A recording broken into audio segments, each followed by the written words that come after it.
بسم الله الرحمن الرحيم. الحمد لله رب العالمين والصلاة والسلام على سيد الأنبياء والمرسلين وعلى آله وأصحابه أجمعين إلى يوم الدين وبارك وسلم تسليما كثيرا كثيرا. قال الله تبارك وتعالى في القرآن المجيد والفرقان الحميد: اليوم أكملت لكم دينكم وأتممت عليكم نعمتي ورضيت لكم الإسلام دينا. صدق اللہ العظیم. اسٹیج پر جلوہ افروز علماء کرام، پنڈال میں موجود سامعین اعظام، حضرات علماء کرام کے خطاب ہو چکے، جو باتیں آپ تک پہنچنی تھی پہنچ چکی،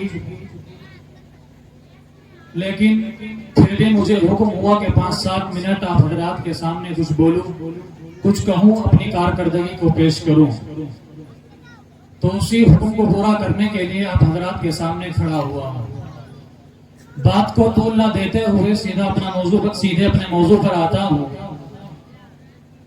اللہ تبارک و تعالی نے قرآن کریم کے اندر ارشاد فرمایا ہے: اليوم اکملت لکم دینکم واتممت علیکم نعمتی ورضیت لکم الاسلام دینا.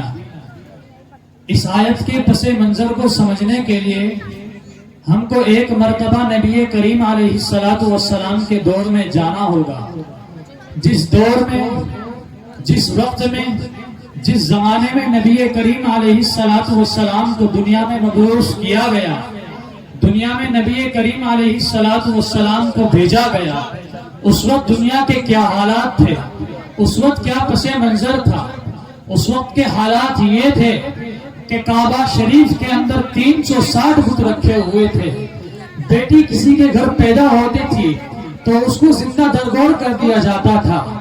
جہیز جیسی لعنت اور نہ جانے کس طریقے کی برائی معاشرے کے اندر پھیلی ہوئی تھی.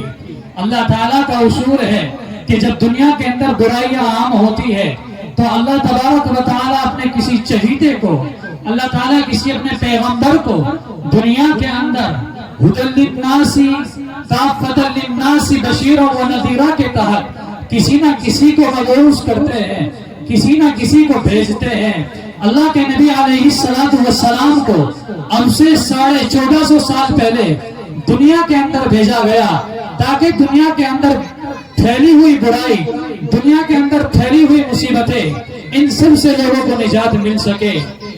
اور اللہ کے نبی علیہ السلام نے اپنے 63 سالہ عرصے کے اندر دنیا کے اندر وہ کارنامہ انجام دیا ہے جو آج تک کوئی پیش نہ کر سکا.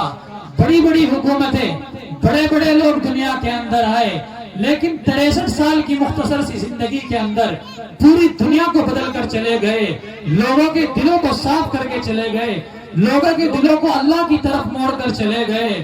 اور آج تک اس محنت کا ثمرہ ہے کہ دنیا کے اندر کروڑوں نہیں، اربوں خربوں مسلمان موجود ہے. اس دنیا کے اندر اللہ کا نام لینے والے دنیا کے ذرے ذرے، دنیا کے چپے چپے پر موجود ہے.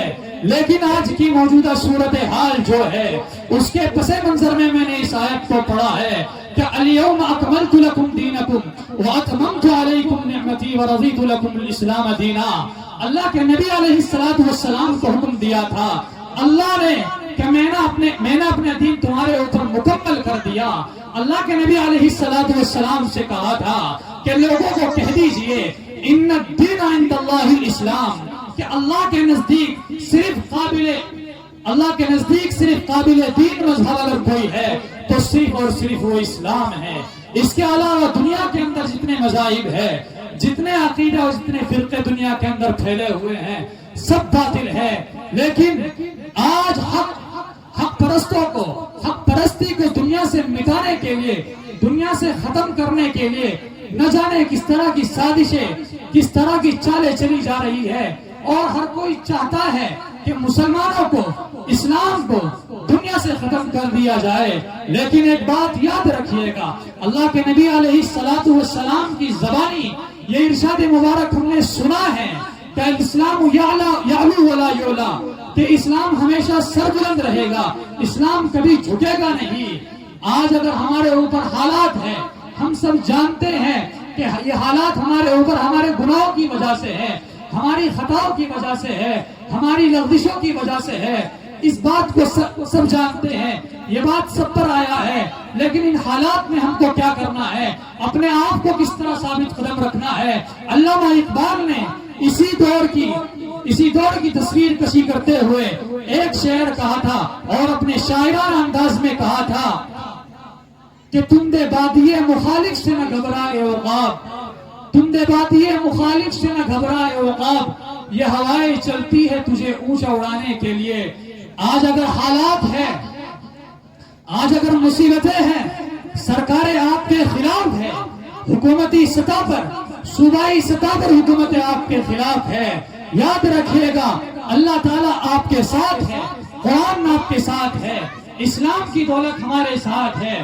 یاد رکھیے گا اللہ کے نبی علیہ السلام کا فرمان ہمارے ساتھ ہے۔